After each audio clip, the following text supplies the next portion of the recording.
Hello, here is a brand new story I've written for Christmas Eve. It's based on a famous tale that you will recognise, a story by Charles Dickens. It's called Old Leena Scrimp's Christmas Carol. Old Leena Scrimp scrabbles into her bed. She is wearing a grubby nightdress and several pairs of smelly socks. Her hair is stringy like rat tails, and her mouth is small and mean. She has sharp eyes, tiny as shirt buttons. The windows of her cottage in Halfpenny Lane are all broken and taped up with cardboard. The front door is dripping with icicles.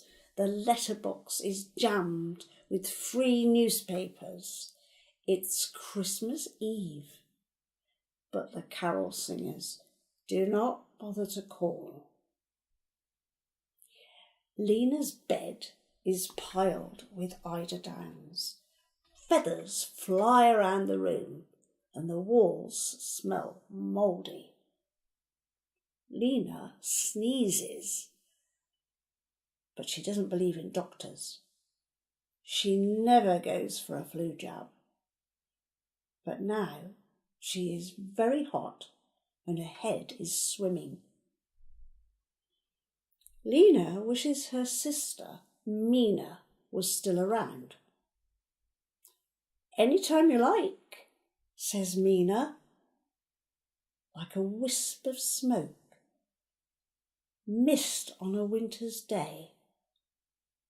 She floats down the chimney and settles on the brass bedstead.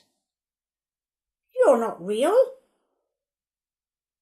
You're 10 years dead," says Leena.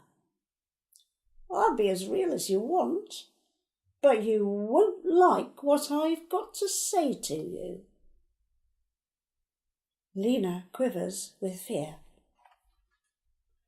"I've come to gloat," says Mina.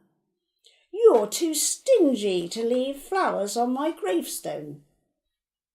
I know I wasn't a good example. I was always called Meanie Mina when I was alive. And now, look at me. I'm condemned to float around this sad old cottage with no one to talk to." "But I'm talking to you," squeaks Leena. "That's only because you're going to die. You're going to float around forever, just like me." Leena's eyes grow wide in terror, as big as saucers. "I don't want to die and be a ghost." "Well, call the doctor for some antibiotics.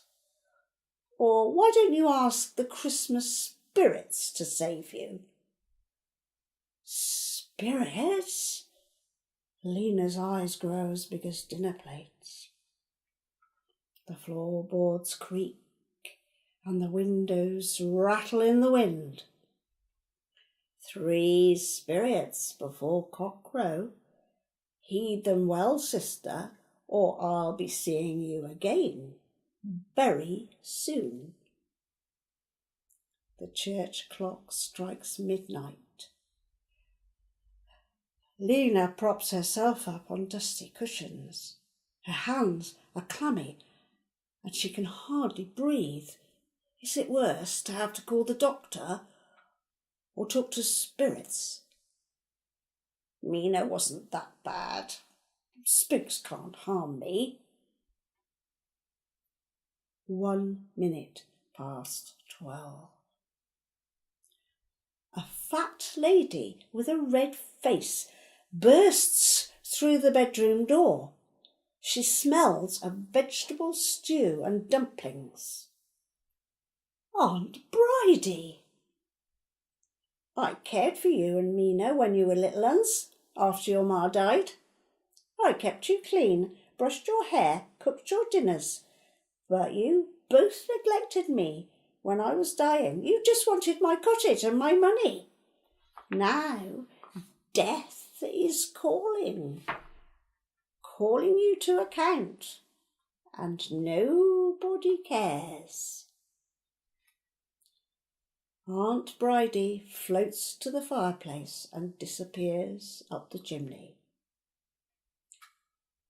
Old Leena Scrimp slides off her mattress to fetch the chamber pot. Under the bed is her dusty cash box, stuffed with money.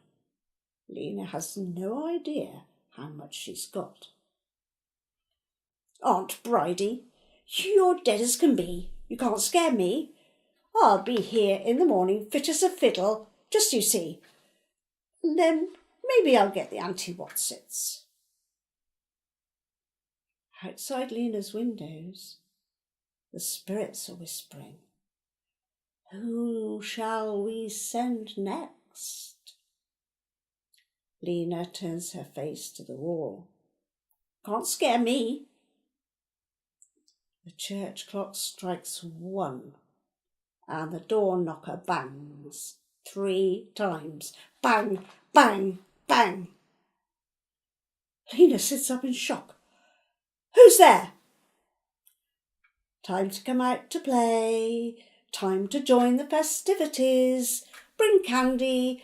Bring popcorn. Bah, popcorn. Leena heaves herself out of bed, grabs a poker and shuffles downstairs. Leave me alone. At the door stands a girl wearing a green velvet frock. A circle of holly with candles brightly burning decorates her head.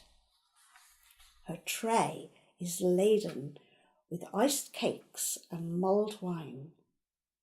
St. Lucy invites you to enjoy the happy season of goodwill. Be off. Come and visit the sick children with me. We'll share good cheer. Leena slams the door and crawls back to bed. But Lucy is sitting near the fireplace. A sweet smell of cinnamon fills the room. I won't go until you know what is happening to the children. Lucy waves her hand and a vision appears. A mother is weeping by the bedside of a little girl with no hair. She's not my business, scowls Leena. We've got a health service for people like that.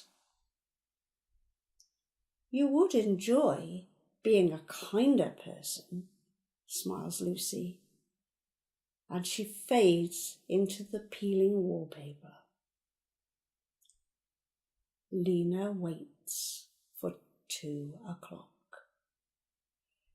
Aunt Bridie? Lucy in a fancy frock? They can't scare me. The clock strikes. Then silence. Leena stays motionless under the bedclothes. Perhaps no one will come, she thinks. A cold breeze is blowing. The bedroom smells of damp earth. A tall shape hovers over Leena. It stretches out a long white hand. Come with me. Leena hears a woman's voice whispering, gentle but firm. Come with me. Shan't. You have no choice. The Sisters of Mercy are calling you. Sisters? We tend the graves of the departed who have no one to remember them. Leena floats through the window with the dark sister. They hover over Halfpenny Lane and drift into the churchyard. There is Mina's neglected gravestone, next to a freshly dug grave and a stone with no inscription. A crowd of cloaked figures are hovering in the air. "We are waiting for you," whisper the Sisters of Mercy. Leena shivers. 2 men arrive with a cardboard coffin and dump it into the ground.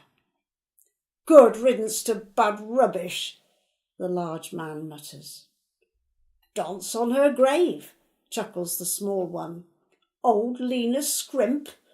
I reckon no one'll bother to carve her name." Leena is weeping. "How can I change this?"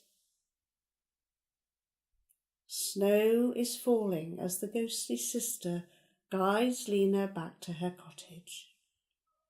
"All can be mended," she says.